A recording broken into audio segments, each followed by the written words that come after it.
عدل مل سکتا ہے، ظلم نہیں۔ وہاں سے آپ کو صرف اور صرف اللہ کی رحمتیں اور برکتیں مل سکتی ہیں، کوئی مصیبت اور مشکل نہیں مل سکتی۔ لیکن یہ بھی ایک حقیقت ہے کہ امام حسن مجتبیٰ اس گھر کی پہلی خوشی ہے، الحمدللہ، اس گھر کی پہلی خوشی۔ جب اس گھر کے حوالے سے مشرکین مکہ اس امید میں بیٹھے ہوئے تھے کہ نبی کریم کے جتنے بھی فرزند آئے سارے چلے گئے، کوئی بیٹا بچا نہیں، تو اب نبی کریم کی موت کا انتظار کرو ان کے بقول کہ وہ اگر دنیا سے گزر جائیں تو پھر سب کچھ ختم ہو گیا، پھر اسلام کی کوئی بات ہوگی ہی نہیں۔ اس لیے کہ یہ ان کے بقول، مشرکین مکہ کے بقول، یہ ابتر ہیں۔ ابتر یعنی دم بریدہ، جس کی آگے نسل ہے ہی نہیں۔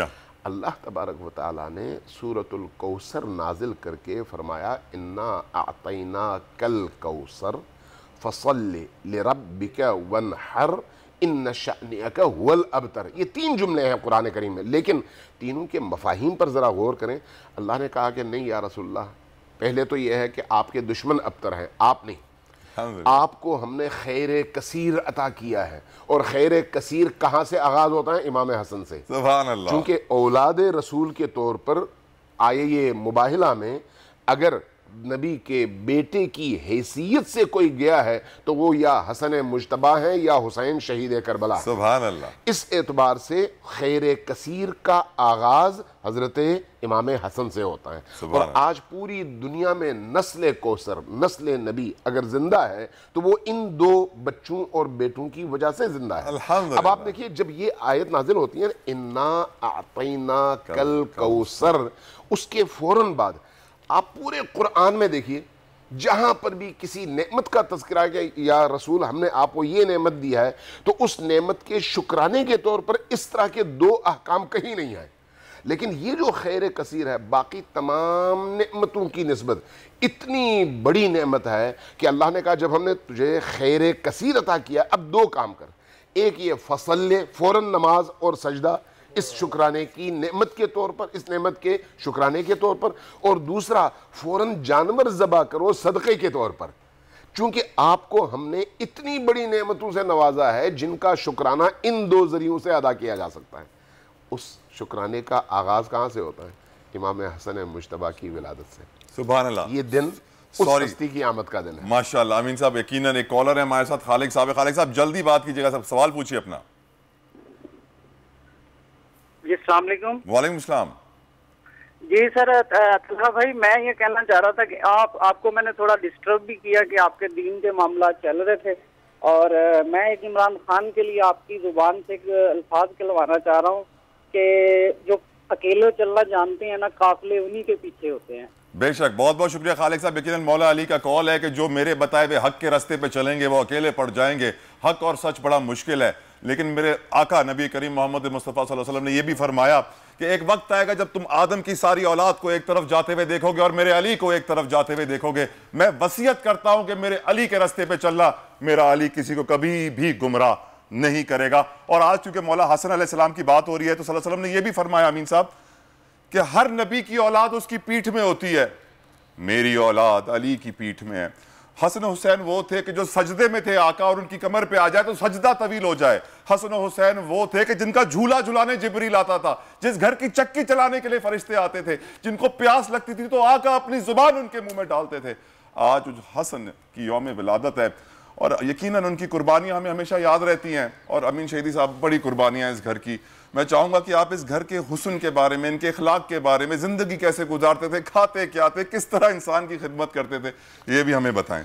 دیکھیے یہ وہ گھر ہے جو باقی 1,23,999 انبیاء کے اندر جتنے بھی کمالات تھے، اللہ اکبر، جتنی بھی فضیلتیں تھیں، ان تمام فضیلتوں کو اگر آپ جمع کرتے ہیں تو اس گھر کے ایک کمرے میں بھر جاتا ہے۔ اللہ اکبر۔ باقی کمروں میں ان کی اپنی فضیلتیں ہیں۔ سبحان اللہ، سبحان اللہ۔ یعنی اس کا مطلب یہ ہے کہ وہ تمام فضیلتیں بھی اس گھر میں ہیں، اور ان فضیلتوں کے علاوہ بھی بہت ساری فضیلتیں ہیں جو اس گھر کے اندر ہیں۔ اللہ تبارک و تعالیٰ نے اس گھر کو پورے عالم میں تمام مخلوقات کے درمیان منتخب کیا ہے۔ اس گھر کی فضیلت باقی گھروں سے قابل موازنہ نہیں ہے، قابل مقایسہ نہیں ہے۔ امام احمد ابن حنبل کے حوالے سے انہوں نے فضائل الصحابہ میں یہ بات لکھی ہے، کہتے ہیں کہ میں اپنے والد سے ملا اور ان سے عرض کیا کہ یا رسول اللہ، اے میرے والد، آپ مجھے بتائیے کہ اللہ کے رسول کے جو اصحاب ہیں ان میں درجہ بندی کے اعتبار سے فضیلتوں کی ترتیب کیا بنتی ہے؟ تو آپ نے کہا فضائل الصحابہ میں کہ انہوں نے پہلے حضرت ابوبکر کا نام لیا، پھر حضرت عمر کا نام لیا، لیتے لیتے لیتے 16 صحابہ کے نام لیے۔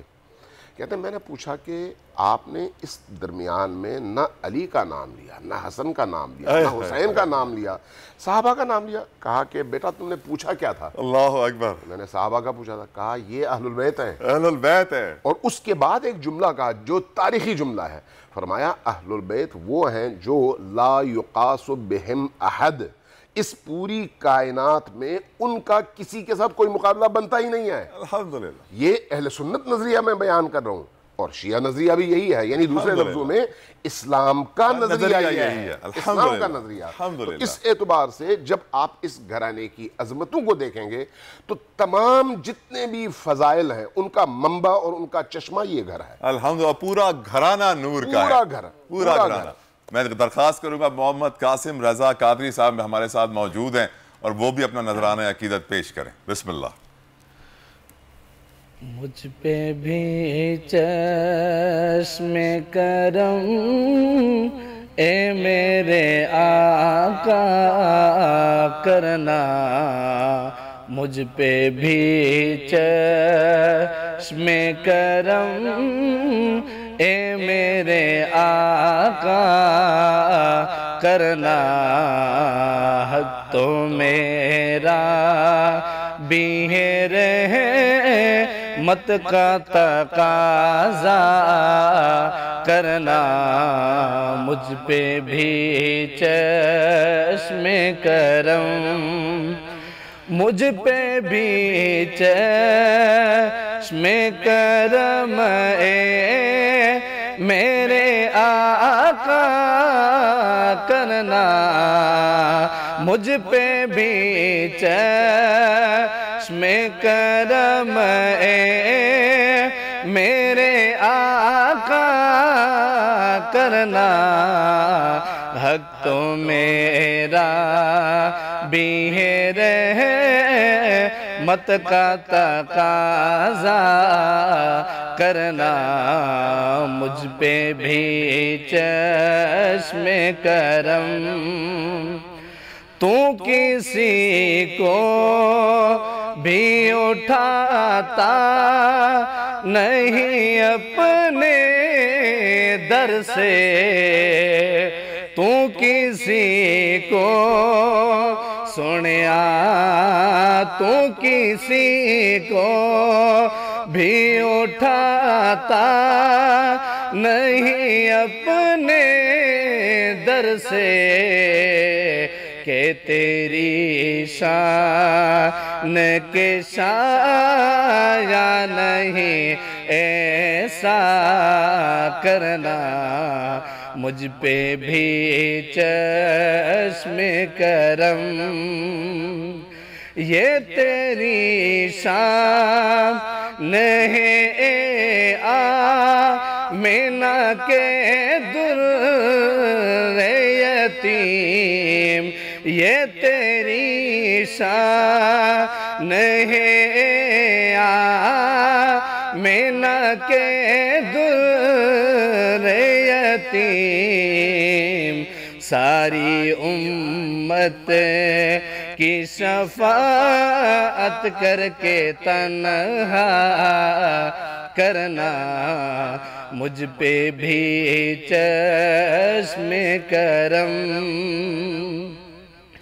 مجھ پہ محشر میں نصیرن کی نظر پڑ ہی گئی، مجھ پہ محشر، مجھ پہ محشر میں نصیرن کی نظر پڑ ہی گئی، کہنے والے اسے کہتے ہیں خدا کا کرنا، مجھ پہ بھی چشم کرم۔ بہت بہت شکریہ محمد قاسم رضا قادری صاحب۔ آقا نبی کریم محمد مصطفیٰ وجہ تخلیق کائنات رحمت للعالمین محمد مصطفیٰ صلی اللہ تعالیٰ علیہ وآلہ وسلم آپ کا یہ نذرانہ عقیدت قبول کریں۔ امین شاہدی صاحب آپ کا یہ بہت بہت شکریہ، ہم بڑے شکر گزار ہیں کہ آپ جیسے علماء کی رہنمائی میں ہم لوگ دین کو سمجھ رہے ہیں